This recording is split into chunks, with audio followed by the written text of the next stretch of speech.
ایک گاؤں میں ایک باپردہ خاتون رہتی تھی جن کی ڈیمانڈ تھی کہ شادی اس سے کرے گی جو انہیں باپردہ رکھے گا۔ ایک نوجوان اس شرط پر نکاح کے لیے رضامند ہو جاتا ہے۔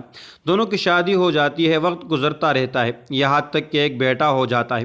ایک دن شوہر کہتا ہے کہ میں سارا دن کھیتوں میں کام کرتا ہوں، کھانے کے لیے مجھے گھر آنا پڑتا ہے جس سے وقت کا ضیاع ہوتا ہے، تم مجھے کھانا کھیتوں میں پہنچا دیا کرو۔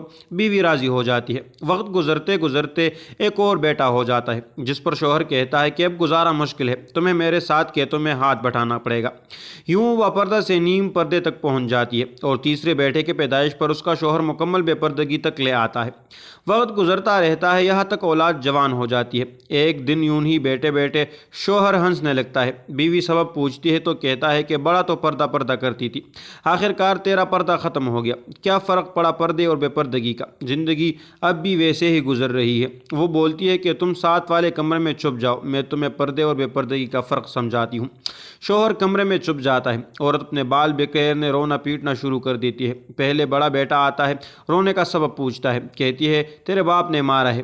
بڑا بیٹا ماں کو سمجھاتا ہے کہ اگر مارا ہے تو کوئی بات نہیں، وہ آپ سے محبت بھی تو کرتے ہیں، آپ کا خیال رکھتے ہیں۔ وہ سمجھا بجھا کر چلا جاتا ہے۔ عورت پھر سے رونے کی ایکٹنگ کرتی ہے اور منجلے بیٹے کو بلا کر بتاتی ہے کہ تیرے باپ نے مجھے مارا۔ منجلا بیٹا کو غصہ آتا ہے، وہ باپ کو برا بلا کہتے ہوئے ماں کو سمجھا بجھا کر چپ کروا کر چلا جاتا ہے۔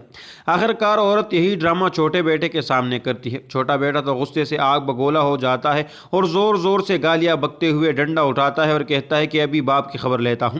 پھر عورت شوہر کو بلا کر بولتی ہے کہ پہلا میرے پردے کے وقت پیدا ہوا تو اس نے تیرا پردہ رکھا، دوسرا نیم پردے کے زمانے میں پیدا ہوا تو تیری آدھی لاج رکھ لی، جبکہ تیسرا جو مکمل بے پردگی کے زمانے میں ہوا تو مکمل طور پر تیرا عزت کا پردہ چاک کرنے لگا۔